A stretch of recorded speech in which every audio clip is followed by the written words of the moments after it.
Hello and welcome to another video featuring the FlightFactor Boeing 777 version 2. Now this will be one of several videos, and we're just going to keep this short, sweet, and just have a quick look around the flight deck. Going to introduce you to the pop-outs on here. So for example, navigation display, click this screw and this will pop out, and that's the same of course for the PFD and the PFD and ND on your first officer's side. So you'll note that you've got some controls up here, and these are preset sizes, so starting with the smallest, going up in size.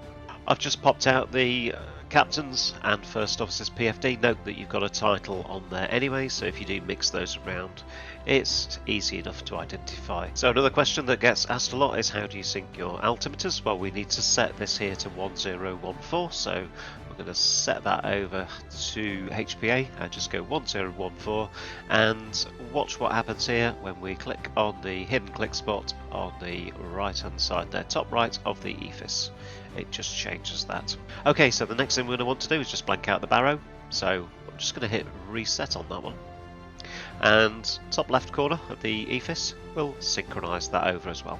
If I was setting that to 1092 and wanted to again sync that again, and you can pop out the upper and lower icons in the same way there, just by using the screw, and they've got the same click spots on them. Do note that the right hand one as well gives you the ability to take that and move it onto a different monitor. So something else is popping out the FMCs here, so just the click spot here as I'm showing with the mouse, and again if you want to make those bigger, it's the same preset sizes there.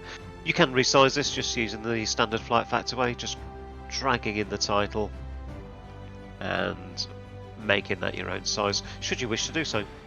Now if you want to go to keyboard entry on these, you're just going to move your mouse into the display and just click on there. Notice how you've got the K that is highlighted there in orange. So for example, if we go there into the let's start with the route page, and already my nav data is out of date. It's just 5th of September.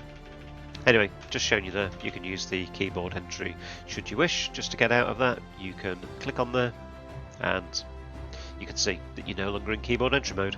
So just one other thing to show you while we're taxiing to our runway 17 right is, if you click on airport map here, notice that you can either click there or you can click there. It's brought you up the airport map here in Santiago. If that is not displayed by default, just go on to airport search, type in the ICAO code, click on to search ident, select it, and you're on the airport map, and you can just drag it around as well. So really useful feature. We're taxiing along here to Zulu and then runway 17 right. Okay, now you probably want to open up the flight deck window, so click there, pull it backwards, and then you need to use this little open handle there, and just use the scroll wheel of your mouse and wind it all the way back should you wish to do so. As you close the window there, make sure that you see the orange illuminated. That shows you that it is properly shut. Now if you don't want the sun in your face when you're flying, you can pop down the visors there on both the captain's and the first officer's side, and your other windows also have a blind on them, so just click that to open, just the reverse to close it, same click spot. Where's my pen? Right, you can just click on that and move it around there.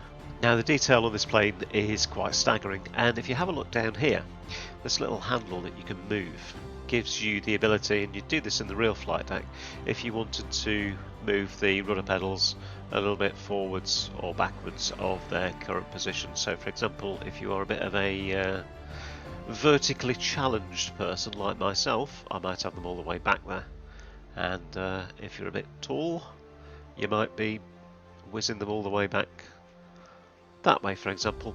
When you're done, just pop the little handle back there. Do you want some coffee? Okay, click on that and you'll hear a rather lovely slurp. Ooh, don't mind if I do. It's a bit dark in here now, isn't it? Now your easiest way to light up the flight deck on this is to use the master brightness here, and so you're just going to push that little inner knob there That doesn't override the dome light nor even the storm lights if you had a use for those. If you want a bit more control over your lights, there's the overheads and there's the circuit breakers. Individual control of the glare shield lighting is there, and then the glare shield flood lighting is there. So you can adjust the lighting individually of the PFD by using that one. The navigation display is this one. Use the outer knob for the brightness of the display, and then the inner knob for the terrain radar, as you can see there. Your individual panel lighting is controlled using that one, and then the flood lighting. And same with the first officer's side, outer, and then the navigation display and your own panel lighting and flood lighting.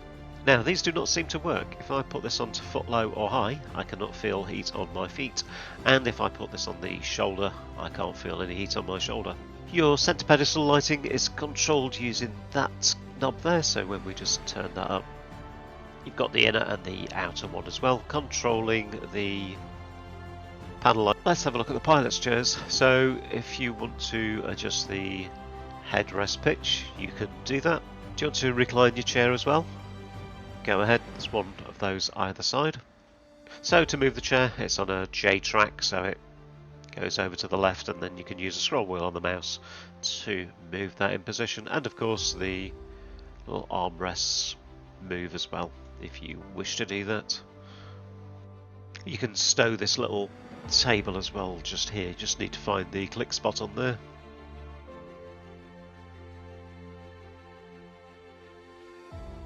Like so. Oxygen mask is just here. And that's how you're going to get the oxygen mask out, should you need to do so. We're still not sure what that is. Is it a what's it called? A oximeter thing to read your pulse and check your oxygen at the same time? No. Whatever it is, it lights up when you put on the work table light just there, and also you've got your chart lights just there as well. And your map light over there. Do note as well that each seat in the flight deck does require its own emergency oxygen supply, so what you're seeing there is one for this observer and one for that observer. They've even modelled the rubbish bag as well that the pilots use, so yeah, as they munch away their sandwiches, they'll chuck any rubbish in there and then give it to the cabin crew. Okay, so hopefully you've enjoyed this video, and it's not of course a tutorial on how to fly it, and not all of these features are needed to fly it, but you have got a big learning curve ahead of you. But once you're in the cruise, just have a explore around the flight deck and enjoy this aircraft a bit more. And just for your homework today, tell me what that's for. So do look out for some more videos on the FlightFactor 777 version 2, and like, subscribe, and I'll see you all soon. Thank you, and bye bye.